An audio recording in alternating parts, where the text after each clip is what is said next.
Here we go. I never clicked on a trailer so fast in my life. Wolverine called Deadpool lady. Ha! Classic. Not even 30 seconds in, and we already have a limp dick joke.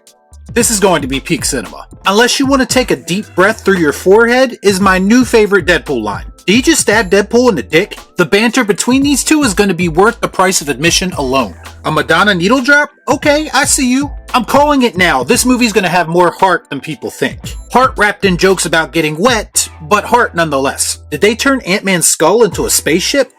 Amazing. They're jumping into an interdimensional portal. Let's go. If they show up in the middle of an Avengers movie, I might lose my mind. We will be seated opening day. The MCU is back and it's not going anywhere. I watch so you don't have to. All I'm offering is the truth, nothing more. I can already see the responses to this video. Lighten up. You're just an MCU hater. Blah, blah, blah. Because we all know that unless you fall in line and say everything exactly how everyone else is saying it, you're a grifter, right? What I am is someone who doesn't allow himself to be sucked in by nostalgia bait. And I'm certainly not going to let that nostalgia bait cloud my judgment into thinking that everything is hunky-dory at Marvel Studios. I understand that there are a lot of people who are very excited about this trailer, and I get that. It's a very natural reaction to have when you're taking things at face value. I can't, however, take everything at face value because I've been burnt so many times before. I find your lack of faith disturbing. You see, because I'm not about giving Marvel Studios the benefit of the doubt anymore. They've lost that privilege.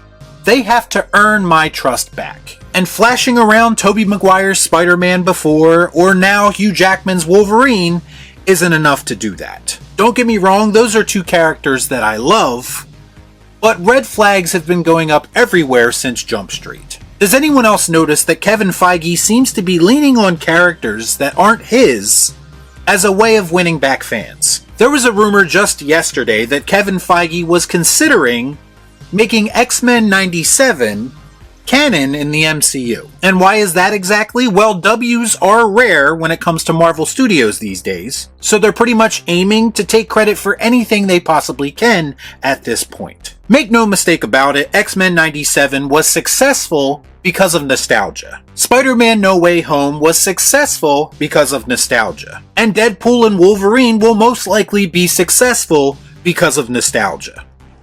Man, I'm tired of being right.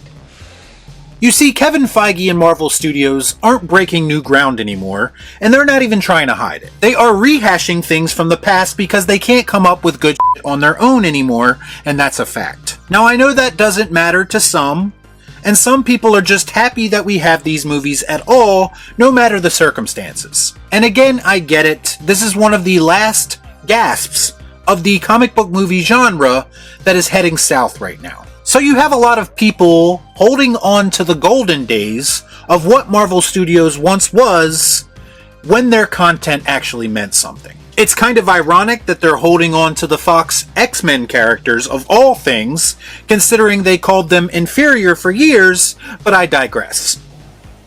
Go fuck yourself, pretty boy. Listen, I will be the first to admit that this movie looks like it could be entertaining on the surface level. We have the fan service element to this film, with Wolverine in his yellow suit for the first time, and Wolverine teaming up with Deadpool in live action for the first time. We have what appears to be comedy that is not going to hold back, even though it is now under the Disney banner. And we most likely have a situation where these two iconic characters are going to be placed in the main MCU universe at some point. But all of this is eye candy, it's window dressing. It's designed to give you that shot of adrenaline that you're looking for. But the question is, and has always been, what happens when that adrenaline wears off? Will this movie have something else going on for it, from a pure filmmaking perspective, that will make it stand the test of time? Or will it go the way of No Way Home, and people realizing how mediocre it actually is over time? You see, I'm going to hold this movie to a higher standard, especially considering everyone is telling me that it's going to save the MCU. I'm going to be paying very close attention to things like story, character development, And yes, even special effects. All of the things that the MCU has been god-awful at over the past couple of years. It's true. I'm looking for a little bit more than a shallow blockbuster that I'm going to forget about in a half a day. And to me, it will all come down to how the character of Wolverine is treated in this film. Will he be treated with a level of respect that warrants you bringing him back and ruining his perfect finale in Logan? And when I say treating him with respect, I don't mean what color suit he is wearing. I mean, is there a valid reason for him to be back from a story perspective? Other than, of course, teaming up with Deadpool for the first time for some cheap thrills. Based on the trailer, I'd say it's possible, and even highly likely, that this isn't the same Wolverine from the Logan and Fox X-Men universe timeline. And if that's the case, then yes, they have a little bit more leeway with what they can do. Now, that doesn't mean that I want to see Wolverine treated like an absolute loser, like Indiana Jones before him. Son of a bitch. And that's what scares me about this movie, because we've already seen how Disney handles the old hero returning story arc. And we've seen it on more than one occasion, and on all of those occasions, it wasn't good. So in this case, track record is everything. It appears that Deadpool and Wolverine will be about this version of Wolverine redeeming himself after failing his universe in some way. There is potential for a heartfelt story here. The question is, will they be able to execute it? As far as Deadpool goes, he seems pretty consistent with the non-Disney movies that came before. So that's a good sign, because nobody wanted to see a neutered Deadpool anyway. We all knew that the Kevin Feige joke would be a thing at some point, because that was a real concern going in. And we all knew that they would play on that in some way. Granted, I didn't think the joke would contain cocaine as well, but hey, maybe Kevin Feige likes a little blow here and there. How else would you explain why he greenlit the Marvels? Nobody likes a smartass, alright?